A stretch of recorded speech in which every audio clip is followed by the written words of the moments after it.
এটার এক নম্বর বৈশিষ্ট্য হলো রসুলের হাদিসের বুখারীর দরজ চলাকালীন আওয়াজ করা যাবে না, শব্দ হবে না। শব্দ হইলে নবীজির শানে বেয়াদবি হবে। দুই নম্বর বৈশিষ্ট্য হলো যারা বসবেন নিজের দিলটাকে, অন্তরকে আল্লাহর দিকে মোতাবাজ্জ হইয়া বসবেন। আল্লাহর মহাব্বত, রসুলের মহাব্বত নিয়ে বসবেন। মনে মনে নিয়ত করবেন যে আল্লাহ, আমরা রসুলকে দেখি নাই, নবীকে দেখি নাই। আজ বুখারী শরীফের দর্শের মাধ্যমে নবীজির বাণীগুলো ওয়ারাসাতুল আম্বিয়ারা আমাদেরকে শোনাচ্ছেন। সাহাবারা যেমন রসুলের জবান থেকে হাদিস শুনতেন, আমরাও এইভাবে হাদিসের আলোচনা শুনছি। আল্লাহ আমাদেরকে হাদিসের ছাত্র হিসেবে কবুল করেন। আরো জোরে আমিন বলেন। কারা কারা হাদিসের ছাত্র হতে তৈয়ার দেখি তো হাত তুলিয়া আল্লাহকে। মাশাআল্লাহ। যারা দাঁড়িয়ে আছেন তারাও কি ছাত্র হবেন? বসে যান, এখানে জায়গা আছে, সুন্দর পরিবেশ। মাশাআল্লাহ, জাযাকুমুল্লাহ। খুব অল্প সময়, বেশি সময় হবে না। বুখারী শরীফ কাকে বলে এবং খতম বুখারী কি, সেটা আপনি এখন দেখবেন ইনশাআল্লাহ তাআলা। তো আমি এখন জামে ইমাম বুখারী, সুপ্রসিদ্ধ একটা প্রতিষ্ঠান, উত্তরা মধ্যে আমাদের মুফতি ওয়াহিদুল আলম সাহেব, দেশের স্বনামধন্য ওয়াইজ আলেম খতিব, তিনি পরিচালনা করছেন আপনাদের সকলের সহযোগিতায়। এই প্রতিষ্ঠানের দাওরা হাদিসের ছাত্ররা সারা বছর মুহাদ্দিসদের কাছে বুখারী শরীফের হাদিস পড়েছে। পড়তে পড়তে পড়তে পড়তে বুখারীর সর্বশেষ অংশটা, শেষ হাদিসটা বাকি আছে, যেটা এখন পড়ার মাধ্যমে বুখারী খতম হয়ে যাবে। আর বুখারী খতমের পরে দোয়া করলে আমাদের বুজুর্গানে দিনের শত শত অভিজ্ঞতা হলো, আল্লাহ পাক সে দোয়া ফিরাই দেন না, কবুল করে নেন। তো সব মিলিয়ে আমরা একটু নিলিবিলি হাদিসের ছাত্র হওয়ার গুণাবলী নিয়ে আমরা একটু কিছুক্ষণ বসি। বসবেন তো ইনশাআল্লাহ? আওয়াজ হবে না তো? কথাবার্তা হবে না? এখন জামিয়ার ছাত্রদের মধ্য থেকে প্রথমে যে কোনো একজন বুখারী শরীফের রিডিং পড়ে, তারপরে বাকি আলোচনা আমি করবো ইনশাআল্লাহ।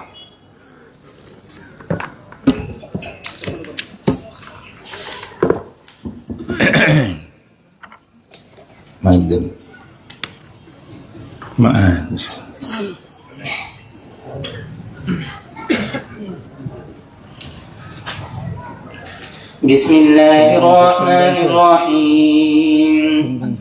الحمد لله رب العالمين، والصلاة والسلام على رسوله الأنبياء، على سيد الأنبياء والمرسلين، وعلى آله وأصحابه أجمعين.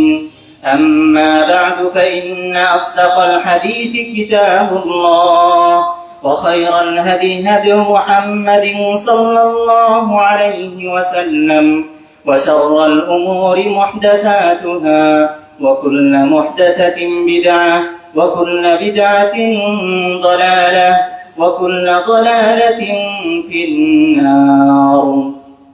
وبعد، يقول جميع طلاب التكميل في الحديث بجامعة الإمام البخاري رحمه الله تعالى: ذاك نروي المجلد الأول من الصحيح البخاري قراءة وسماعة وإجازة عن أستاذنا المكرم شيخنا المعظم العلامة مفتي واحد العالم حفظه الله تعالى.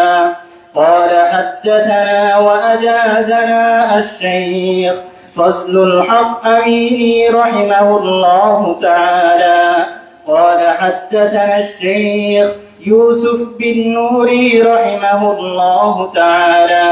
قال حدثنا الشيخ أنور شاه الكشميري المدني رحمه الله تعالى. قال حدثنا أستاذنا المكرم شيخنا المعظم مفتي إلياس الرحمن حفظه الله تعالى. قال حدثنا وأجازنا الشيخ ولي حسن رحمه الله تعالى. قال حدثنا الشيخ حسين أحمد المدني رحمه الله تعالى. ونروي المجلد الثاني من صحيح البخاري. أستاذنا المكرم شيخنا المعظم مفتي إمداد الله حفظه الله تعالى.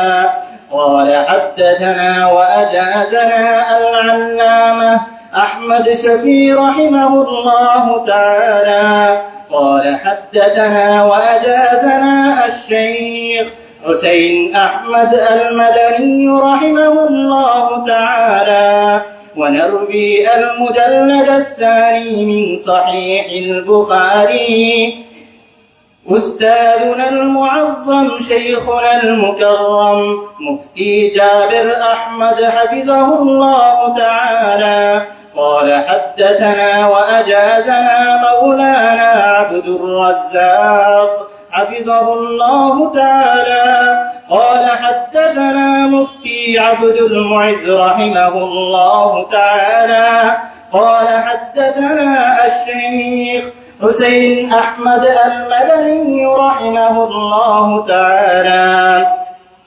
وأيضا حدثنا فضيلة الشيخ সামনে চলো, এত শোনার দরকার নেই।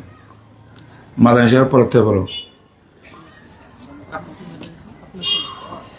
قال حدثنا فضيلة الشيخ شيخنا المكرم فقيه العصر قامع البدعة العلامة مفتي ميزان الرحمن سعيد حفظه الله تعالى. قال أجازني شيخي العالم الرباني العلامة سحبان محمود رحمه الله تعالى لرواية صحيح البخاري رواية ودراية. قال أخبرني الشيخ العلامة خير محمود جالندهري رحمه الله تعالى. قال أخبرنا الشيخ العلامة محمد ياسين السرهندي رحمه الله تعالى. كلهم قالوا حدثنا وأجازنا الشيخ الهند محمود حسان الدوبندي رحمه الله تعالى. قال حدثنا الشيخ حجة الإسلام قاسم العلوم والخيرات قاسم النالوتوبي رحمه الله تعالى. قال حدثنا الشيخ الشاه عبد الغني المجددي رحمه الله تعالى. قال حدثنا الشيخ الشاه محمد إسحاق الدهلوي رحمه الله تعالى. قال حدثنا الشيخ شاه عبد العزيز الدهلوي رحمه الله تعالى. قال حدثنا الشيخ مسند الهند الشاه أحمد بن عبد الرحيم الشهير بولي الله محدث الدهلوي رحمه الله تعالى. قال حدثنا الشيخ أبو طاهر المدني رحمه الله تعالى. قال حدثنا الشيخ إبراهيم الكردي رحمه الله تعالى. قال حدثنا الشيخ أحمد القشاشي رحمه الله تعالى قال حدثنا الشيخ أحمد الشنابي رحمه الله تعالى قال حدثنا الشيخ محمد الرملي رحمه الله تعالى قال حدثنا الشيخ زين الدين الأنصاري رحمه الله تعالى قال حدثنا الشيخ ابن حجر العسقلاني رحمه الله تعالى قال حدثنا الشيخ إبراهيم التنوخي رحمه الله تعالى قال حدثنا الشيخ أبو العباس الحجار رحمه الله تعالى قال حدثنا الشيخ أبو علي الزبيدي رحمه الله تعالى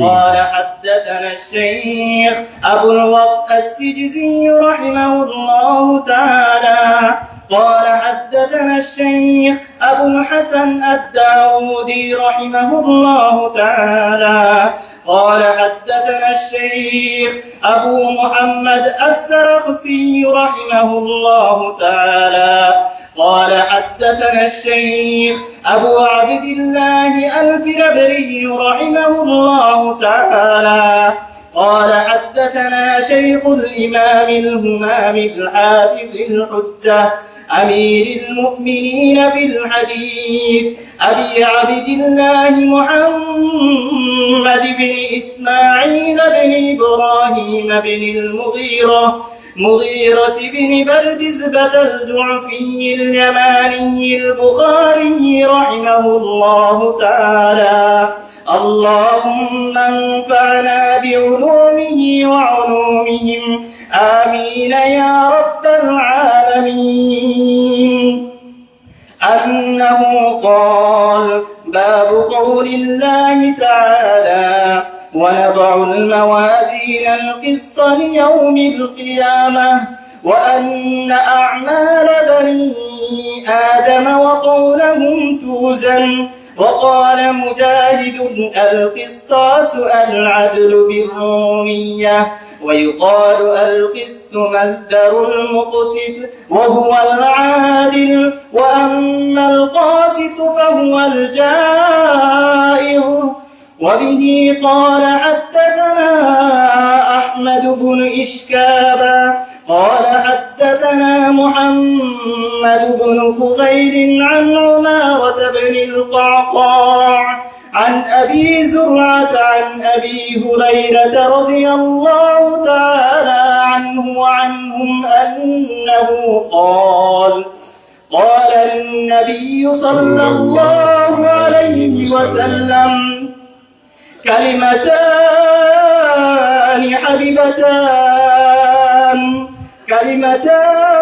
حبيبتان إلى الرحمن خفيفتان على اللسان ثقيلتان في الميزان سبحان الله وبحمده سبحان الله العظيم. صلى الله على النبي الكريم وعلى آله وأصحابه أجمعين آمين يا رب العالمين. ما شاء الله بارك الله فيكم. সবাই পড়ি সুবহানাল্লাহি ওয়া বিহামদিহি সুবহানাল্লাহিল আযীম। সবাই পড়ি, সবাই মহব্বতে পড়ি সুবহানাল্লাহি ওয়া বিহামদিহি সুবহানাল্লাহিল আযীম। আলহামদুলিল্লাহি রাব্বিল আলামিন। বুখারী শরীফের সর্বশেষ অনুচ্ছেদ বিষয়বস্তু এবং সর্বশেষ হাদিসটি পাঠ করলেন জামিয়াত ইমাম বুখারী রাহিমাহুল্লাহ দাওরার একজন ছাত্র। উনি ওনার ওস্তাদদের বিভিন্ন ওস্তাদ যাদের কাছে হাদিসটা পড়ছেন তার প্রত্যেকের সনদ পৃথক পৃথক করে পড়ার কারণে একটু লেট হয়েছে। যারা বুঝেন না তাদের জন্য একটু বিরক্তিবোধ মনে হয়েছে, কিন্তু আসলে যারা বুঝেন তাদের জন্য এটা মস্ত বড় গনিমতের জিনিস। আমরা বুখারী শরীফ খতম করি কেন? আজকের এই মজলিস কায়েম করার কারণ কি? আমাদের একজন বুজুর্গ ছিলেন দারুল উলুম দেওবন্দের পূর্ব সন্তান, যাদের ছাত্ররা শিষ্যরা দারুল উলুম দেওবন্দ সৃষ্টি করেছেন, শেখ আব্দুল হক মুহাদ্দিস দেহলভী রহমতুল্লাহ আলাইহি। তিনি বলেছেন, আমার যুগের উলামায়ে কেরামের অভিজ্ঞতা,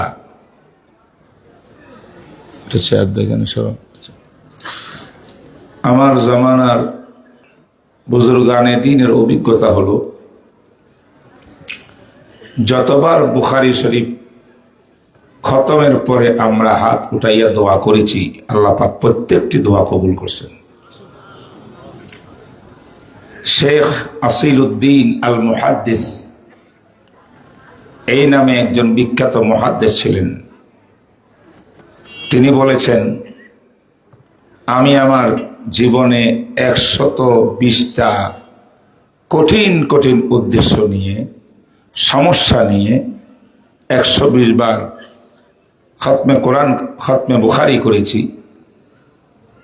প্রতিবার দোয়া করেছি এক একটা বড় বড় সমস্যা নিয়ে, আমার আল্লাহ সব সমস্যাগুলা পূরণ করে দিয়েছে। কেন? কারণ হইল বুখারী শরীফকে আল্লাহ পাক কবুল করছেন, ইমাম বুখারীকে আল্লাহ পাক কবুল করছেন। শেখ আব্দুল ওয়াহাব শাহরানী একজন বিখ্যাত সাহেবে কশফ ও কারামাত বুজুর্গ ছিলেন। আল মিজানুল কুবরা বিশাল এক কিতাবের তিনি লেখক, আহলুল্লাহ শাফি মাযহাবের। তিনি বলেন, আমি ফজরের পরে একদিন মোরাকাবা করতেছিলাম। মোরাকাবার মধ্যে হঠাৎ আমার তন্দ্রা এসে গেছে, ঘুম, হালকা ঘুম। আমি দেখছি আমি মদিনা মুনাওয়ারার মধ্যে গিয়ে পৌঁছে গেছি। যখন টের পাইলাম আমি মদিনা মুনাওয়ারাতে পৌঁছেছি, পাগল হয়ে গেলাম যে আমি কখন রসুলের রওজা পাকে গিয়ে সালাম পড়ব। আমি যখন রওজার দিকে পাগলের মতো ছুটলাম সালাম দেওয়ার জন্যে, দেখলাম কি রওজা শরীফের পাশে একটা হাদিসের দরস ক্লাস চলতেছে। এরকম আমি আমার কষ্প দিয়া আন্দাজ করলাম, সুবহানাল্লাহ, যিনি দরস দিচ্ছেন, ক্লাস দিচ্ছেন শিক্ষক, তিনি আর কেউ নাই, তিনি মুহাম্মদুর রাসূলুল্লাহ। ওনার সামনে 7 থেকে 8 জন বড় বড় বুজুর্গ পাগড়ি নূরানী চেহারা বসে আছেন ছাত্র। প্রত্যেকের চেহারা দেখিয়া আমার কলবে বলল, কাশফে বলল যে প্রত্যেকটা হানফি মাযহাবের বড় বড় আলেম। আর আমি তো শাফি মানুষ। ক্লাস যখন চলতেছে আমি আর দেরি করলাম না, আদবের সঙ্গে আমি এক পাশে গিয়ে ছাত্রদের সঙ্গে বসে গেলাম। এবার আমার চিন্তা হইল, রাসূলুল্লাহ সাল্লামের সামনে একটা কিতাব দেখা যাচ্ছে। সাহাবায়ে কেরাম তো কোনো কিতাব পড়েন নাই। নবীজির বাণী, কথার বাণীর নাম হাদিস। নবীজির কথা ফেল আমলের নাম হাদিস। রসুলের তাকরির সমর্থনের নাম হাদিস। রসুলের আহওয়াল সিরাতের নাম হাদিস। তো নবীজির হইলেন জিন্দা কিতাব, উনি কোনোদিন কিতাব তো হাতে নেননি। এখন রাসূলুল্লাহ সাল্লাল্লাহু আলাইহি ওয়াসাল্লামের সামনে কিতাব একটা দেখা যাচ্ছে, এরা পড়নেওয়ালা, তিনি পড়ানেওয়ালা। আমি সামনে গিয়া ভালো করে তাকাইয়া দেখি রসুলের সামনে যে কিতাবটা পড়া আছে এটা অন্য কোনো কিতাব না, সহিহুল বুখারী কিতাব।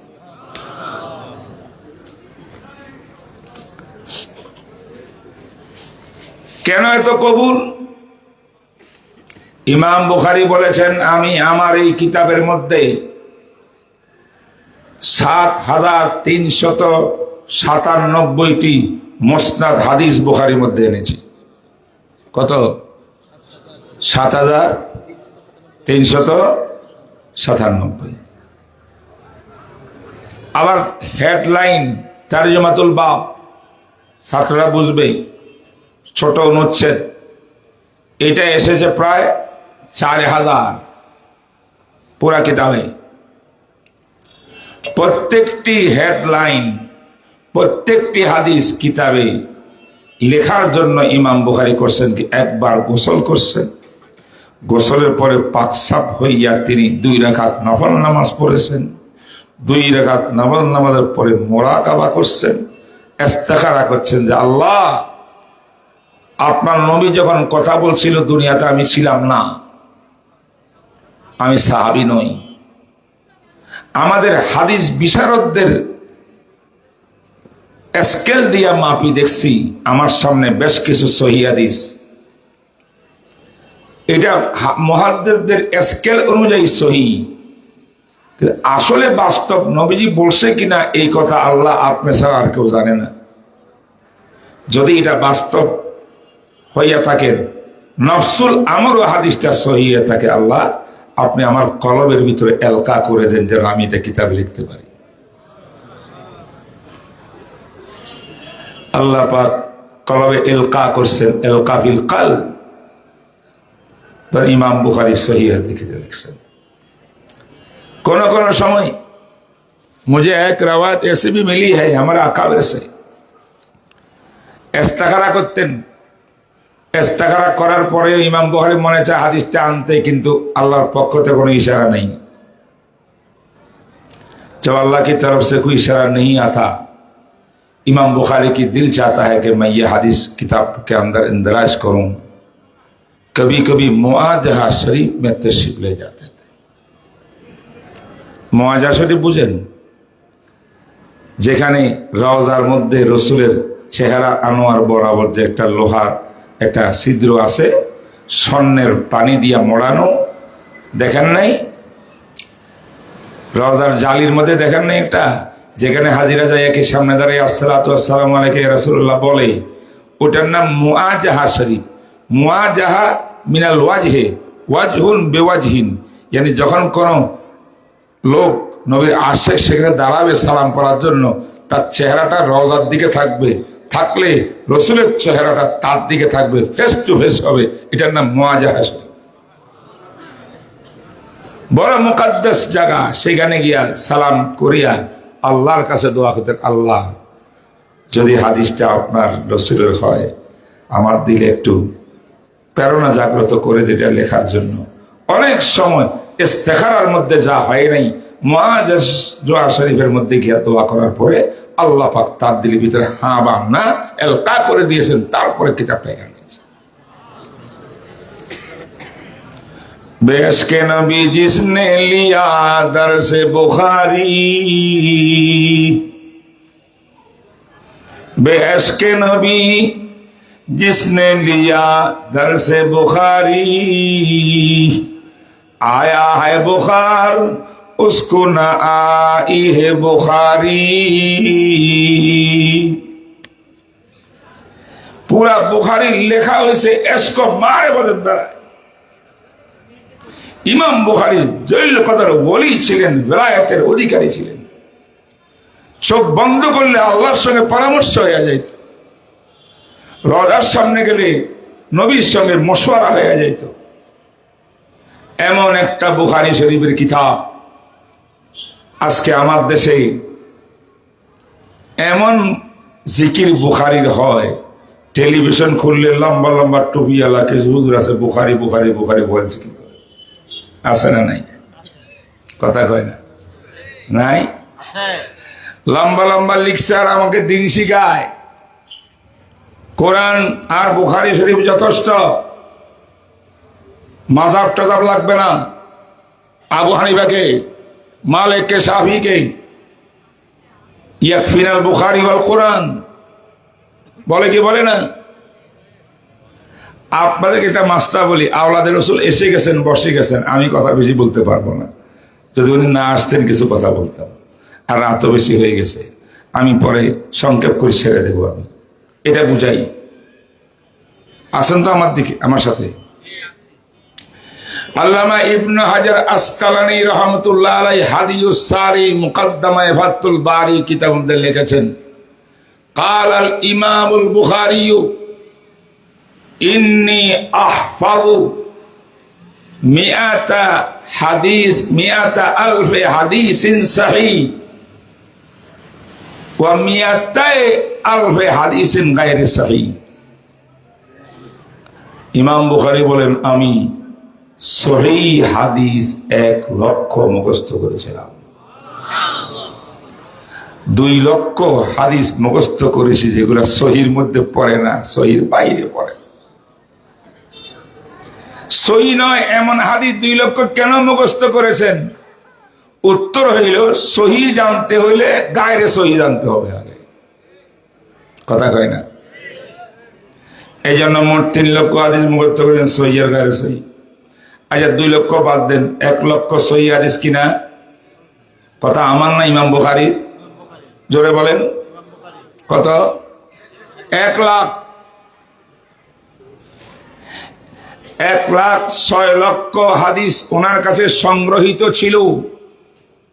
6,00,000 হাদিস থেকে তার মধ্যে 3,00,000 হাফেজ ছিল, 1,00,000 সহি, 2,00,000 গায়রে সহি।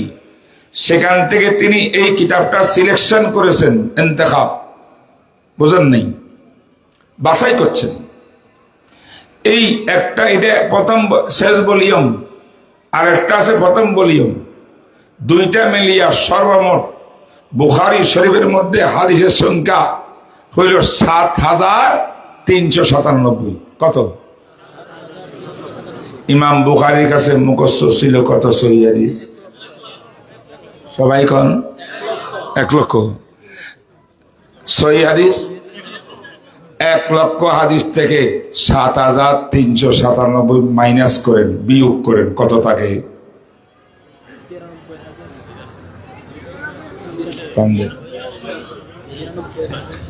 বলেন না,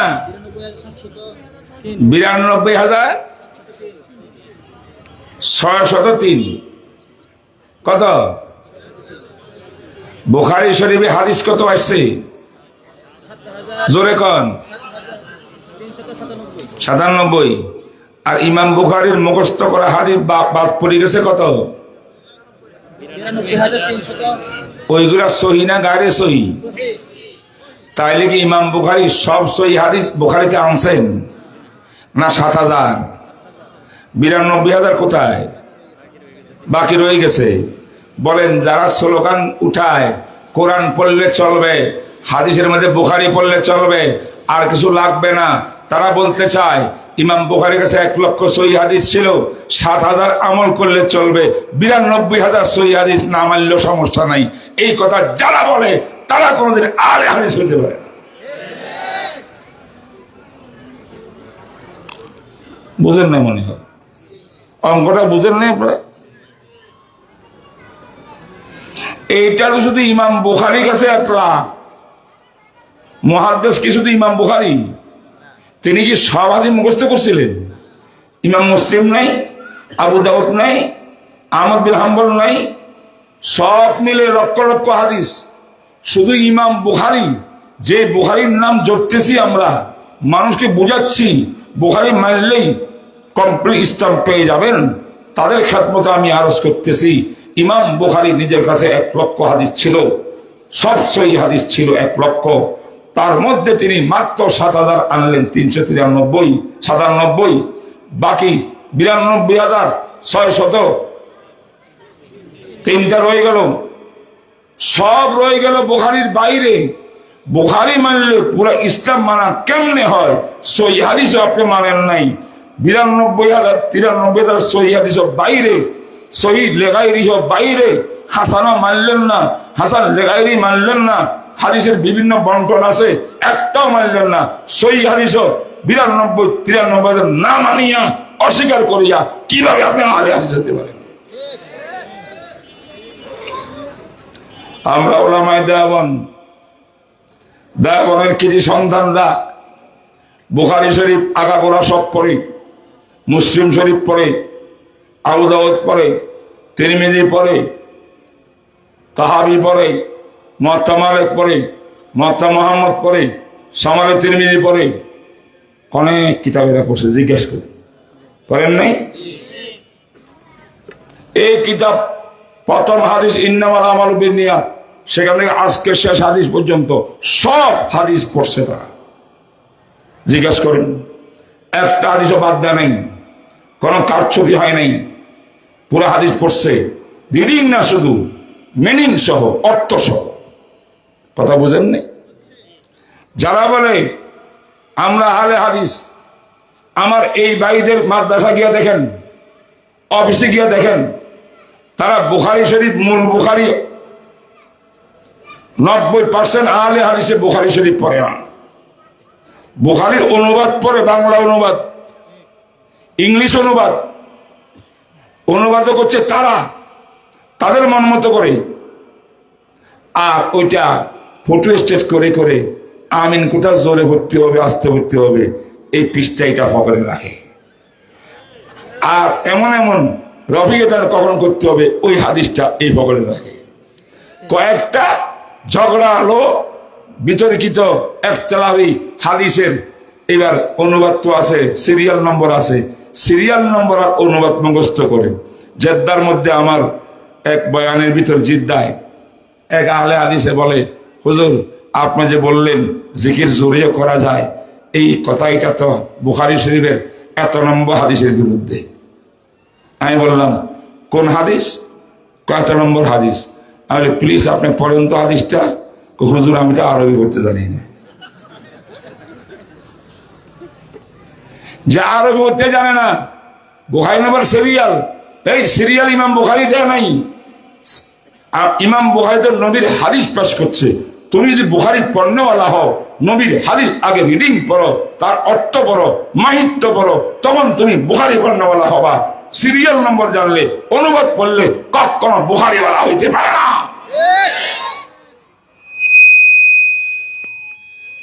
কষ্ট পাইতেছেন আপনারা? কষ্ট পাইতেছেন? এটা আমাদের দায়িত্ব আপনাকে বুঝান। আল ফুকাহা হুম আ'লামুন নাস বিমাআনিল হাদিস। ইমাম আবু হানিফা তিনি ছিলেন ফকিহ, হাদিসের মিনিং জানেন বেশি। ইমাম বুখারী রহমতুল্লাহ আলাইহি তিনি হাদিসের রিডিং জানেন বেশি। কথা কয় না? मुझे अगर इजाजत देंगे एक बात कह दो,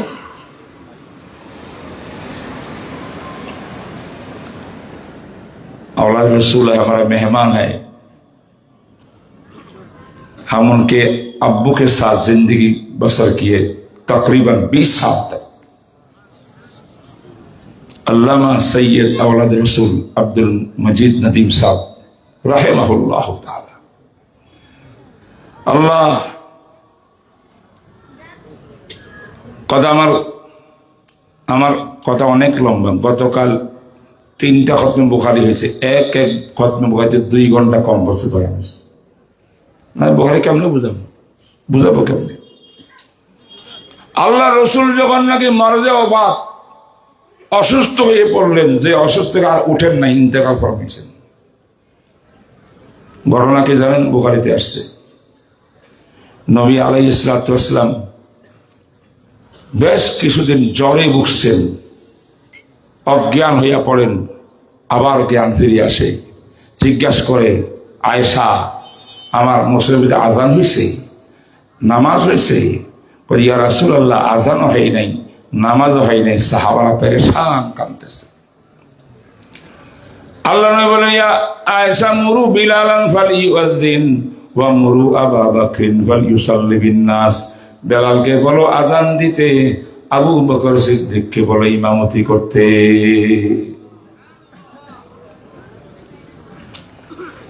লম্বা কাহিনী, শেষ পর্যন্ত ইমামতি কে করছেন? কথা বলে না, জানেন না এটা? সোয়া লক্ষ সাহাবায়ে কেরামের মধ্যে হাদিসের রিডিং মুখস্থ ছিল সবচেয়ে বেশি আবু হুরায়রার কাছে। কার কাছে? 5397টি হাদিস আবু হুরায়রার মুখস্থ এগুলো উম্মত পর্যন্ত রিওয়ায়াত করে করে পৌঁছায় দিয়েছে। কোন হাদিসে আবু হুরায়রার রাসমাল পাঞ্জে আলহু সে সদু হাফতা দেছা। মুসলিমের হাদিস, আবু হুরায়রা বলে মা কানা মিন আসহাবিন নবী সাল্লাল্লাহু আলাইহি ওয়াসাল্লাম আহাদুন আকসারু মিন্নি হাদিসান আনহু।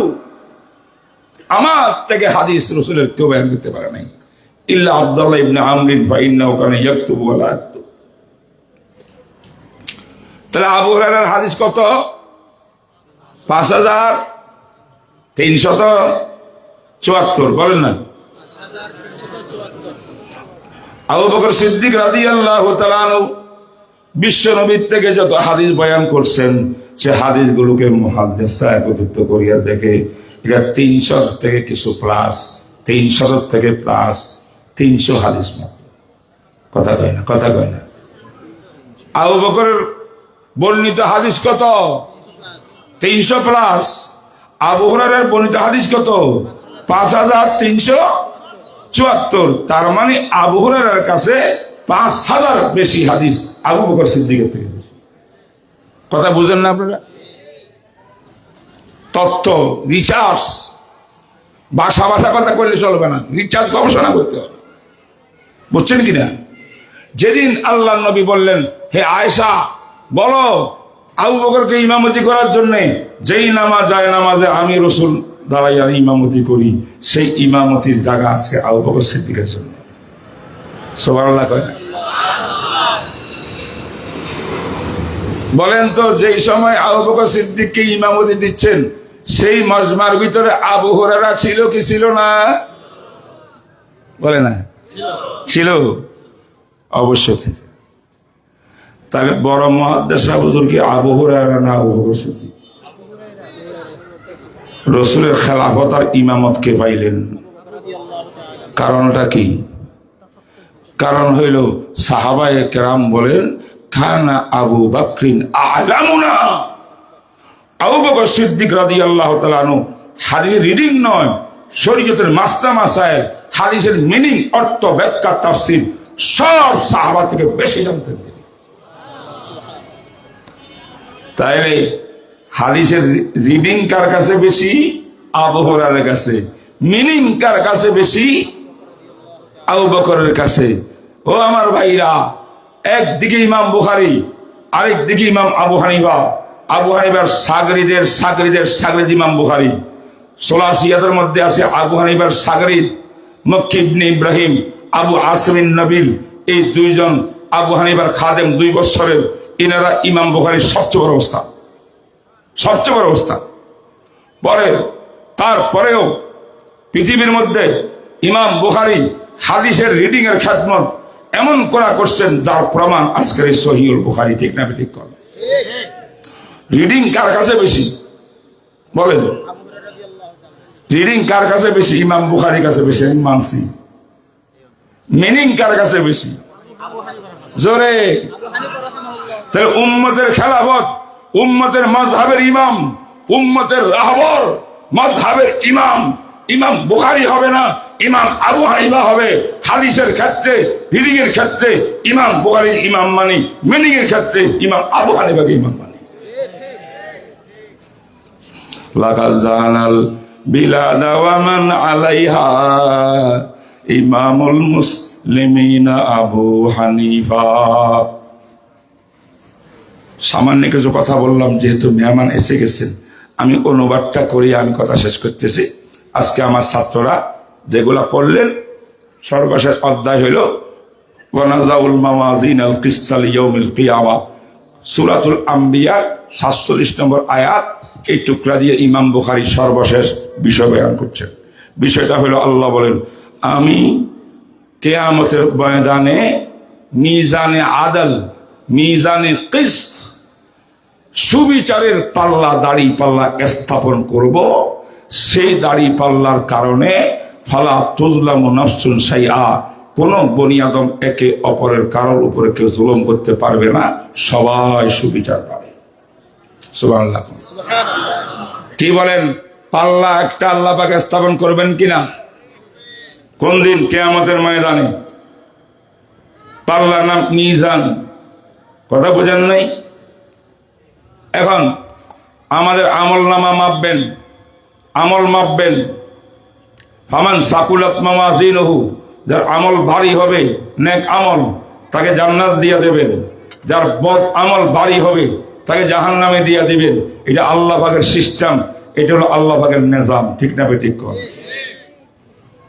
আল্লাহ পাক বলে এই কাজটা আমি করব। ইমাম বুখারী রাহমাতুল্লাহ আলাইহি বলেন, কারো ব্যাখ্যা হইল যিনি আমল করছেন তাকে মাপ দিবে, আমাকে মাপ দিবে, পাল্লার উপরে ধার করে দিবে। কারো ব্যাখ্যা হইল না, আমল নামা মাপ দিবে, যেখানে আমল লেখা আছে দপ্তর রেজিস্টার খাতা মাপ দিবে। কারো ব্যাখ্যা হইল নো নো নো, আমল মাপ দিবে। ইমাম বুখারী কয় ওয়া আন্না আমাল বানি আদম ওয়া কাউলুহুম ইউজান। হে মুসলমানরা শোনো, তিনটা মতের ভিতরে সবচেয়ে গ্রহণযোগ্য মত হইল মানুষের আমল, কাউল, আমল সবকিছু মাফ হবে। রেজিস্ট্রারি খাতাও না এবং মানুষও না, আমল মাফ হবে। ওয়াজাদু মা আমিলু হাজারা। কোরআনের মধ্যে আছে যে তোমরা গিয়া কিয়ামতের ময়দানে দাঁড়িপাল্লার সামনে তোমার আমলকে উপস্থিত দেখবা। সুবহানাল্লাহ কয় না? তবে আমাদের বুজুর্গা বলছেন কথা তিনটাই ঠিক। আল্লাহ পাকের যখন রহমত জোশ মারবে, ইন্না রাহমাতি সাবাকাত আলা গাযাবি, আল্লাহ রহমত যখন জোশ মারবে, কোন আল্লাহর প্রিয় বান্দাকে গুনার কারণে, আমল নামার কারণে জাহান্নামের সিদ্ধান্ত হয়ে গেলে, খারাপ বদ আমল বেশি হওয়ার কারণে আল্লাহ পাক ইচ্ছা করিয়া বলবে ফেরেশতা তার আমল নামা আবার মাপ দো। তবে আমল নামা আমল মাপিও না, আমল নামা যে খাতার মধ্যে লেখা আছে আমলটা, রেজিস্ট্রির খাতা মাপ দো। হইতে পারে রেজিস্ট্রির খাতা মাপ দিলে তার নেক আমল বাড়ি হয়ে যেতে পারে। দেখবে যদি নাকি রেজিস্ট্রি খাতার দ্বারা তার নাজাত না হয়, আল্লাহ পাক রহমতের জোশ মারলে বলবে আরে তার ভিতরে সব আমলগুলো ঢুকাইয়া তাকে দাড়ি পাল্লার মধ্যে উঠাই দাও। যদি এর দ্বারা মাপ পাইয়া যায়, আমি আল্লাহ খুশি আছি। সুবহানাল্লাহ। এই গেল এক কথা। এবার হাদিস। ইমাম বুখারী পাল্লার উপরে, দাড়ি পাল্লার উপরে আমল মাপ হবে, এটা কেন শেষ বয়ান করলেন? কারণ হইল বিশ্বের ভিতরে কিছু যুক্তিবাদী মানুষ আছে, মুসলমানের দল। কি আছে? কথা কয় না? যুক্তিবাদী কাকে বলে জানেন? কিছু লোক আছে, আগে ছিল মুতাযালা, বর্তমানে মুতাযালা না, বর্তমান হইল নাস্তিক মার্কা বুদ্ধিজীবী। তাদের মত হইল আমাদের মস্তিষ্ক, ব্রেন আছে, জ্ঞান, আমাদের জ্ঞানের সঙ্গে কোরআনের কথা মিললে মানব, না মিললে মানি না। হাদিসের কথা দেমাগের যুক্তির সঙ্গে লাগলে মানব, যুক্তি বিরোধী হইলে হাদিসকে জাল বলবো। এইভাবে কোরআন হাদিসকে অপব্যাখ্যা করি, নিজের যুক্তি অনুযায়ী আনিয়া ইসলামকে যারা বাস্তবায়ন করতে চায় তারা হলো বুদ্ধিজীবী, তারা হইল যুক্তিবাদী। যেমন ইবলিস ছিল যুক্তিবাদী। এই যুক্তিবাদী একদল বলে কিয়ামতের ময়দানে পাল্লা হবে না, দাড়ি পাল্লা হবে না, আল্লাহ পাক বনি আদমের আমল টামল কিচ্ছু মাপ দিবেন না, কারণ এটা অসম্ভব। আমল কেমনে মাপে? আমল তো দেহ নাই, দেহহীন, এটা মাপ দেওয়া যায় না। আল্লাহ মাপ দিবেন কেন? আল্লাহ জানেন কোন বন্দার আছে, কোন বন্দার নেক আমল বেশি, বদ আমল বেশি, আল্লাহ জানে না, তো মাপ দিবেন কেন? তাইলে কোরআনে কয় দাড়ি পাল্লা হবে, আল্লাহ বলেন বিছাবো আমি। হেরা কয় না, হবে না। আল্লাহ কয় আমল নামা মাপ হবে, হেরা কয় হবে না। দলিল কি? যুক্তি। দলিল কি? যুক্তি। যুক্তি দিয়া কোরআনকে অস্বীকার করেনওয়ালা একটা দল বাতিল জামাত মুসলমানের মধ্যে ছিল, যারা নিজের মস্তিষ্কের উপরে গৌরব করত। আমার কথা কি বুঝছেন?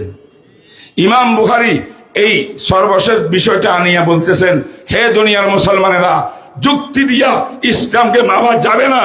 ইসলাম বুঝার জন্য, জানার জন্য কোরআন সুন্নাহর দরকার, যুক্তির কোনো দাম নাই। কথা বুঝছেন না বুঝেন নি? বলেন যুক্তি দিয়া চলবেন না কোরআন হাদিসের ভিত্তিতে চলবেন? শেষ, আমি আর কিছু বলবো না। সর্বশেষ হাদিস।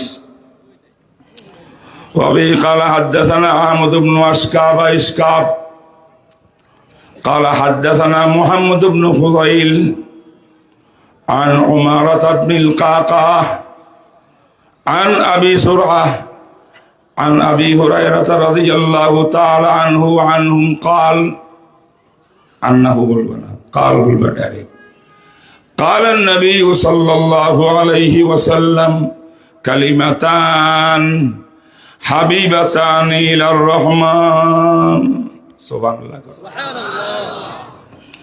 خفيفتان على اللسان سبحان الله ثقيلتان في الميزان سبحان الله وبحمده سبحان الله العظيم الله আকবার সংক্ষেপ অর্থ হইল রাসূলুল্লাহ সাল্লাল্লাহু আলাইহি ওয়াসাল্লাম বলেন, হে আমার উম্মত, দুইটা কথা আছে, দুইটা বাক্য আছে, দুইটা তাসবিহ আছে, যেই বাক্যের গুণাবলী হইল আল্লাহর নিকট এর থেকে প্রিয় কোন বাক্য আর নাই। এই দুইটা বাক্য আল্লাহর কাছে সবচেয়ে বেশি প্রিয়। যে দুইটা তাসবিহ আল্লাহর কাছে সবচেয়ে বেশি প্রিয়, এর অর্থ হইল এই তাসবিহ যাদের মুখে জপবেন তারাও আল্লাহর কাছে প্রিয়। এক। দুই নম্বর, তাসবিহ গুলা উচ্চারণ করার জন্য আলেম হওয়া লাগে না, কারি হাফেজ হওয়া লাগে না, পাবলিকও পারেন না আপনারা সবাই যারা আছেন, উচ্চারণে সহজ। তিন নম্বর হইল যদি ইখলাসের সঙ্গে এই তাসবিহ পড়তে পারো এক মাহবুবকে রাজি করার জন্যে, কলব থেকে অন্তর থেকে আল্লাহ যে কবুল করি ফেলে, এই তাসবিহটা যদি কিয়ামতের ময়দানে মাপজোপ হয়, তোমার আমল মাপের মধ্যে পড়ে, নেক আমলের পাল্লা হালকা হইলে এই তাসবিহটা যুক্ত হইয়া তোমার নেক আমলের পাল্লাকে অনেক বাড়ি করে দেবে। নেক আমলের পাল্লা বাড়ি হইলে জান্নাত। ঠিক কিনা এখন কারা কারা পড়বো ইনশাআল্লাহ? কারা পড়বো? হাদিস শরীফের মধ্যে আছে, মান কারা বিল ইয়াউমে মিয়াতা মাররা সুবহানাল্লাহি ওয়া বিহামদিহি সুবহানাল্লাহিল আযীম, এই তাসবিহটা যে ব্যক্তি দৈনিক 100 বার পড়বে, হত্তাত খাতায়াহু, তার জীবনের সব গুনাহ মাফ। যদি আটলান্টিক মহাসাগরের ঝাঁক ফেনা পরিমাণ গুনাহ হয় তাও আল্লাহ মাফ করে দেবে। তাই ইনশাআল্লাহ আমরা তাসবিহ পড়ব তো, কি বলেন? সুবহানাল্লাহ। বাস এই সামান্য অনুবাদ, কিছু মুকাদ্দমা ভূমিকা রেখে আজকে সমাপ্ত করলাম। আর একটা কথা এলান করে দিচ্ছি আমি, अल्लाह ताला ने मुझे एक नेमत अता फरमाई है। रमजान मासे एक दिन आसरेर पर আমার উস্তাদ আল্লামা তকি উসমানী দামাত বরকাতুহু মদিনা মুনাওয়ারায় গিয়েছিলেন।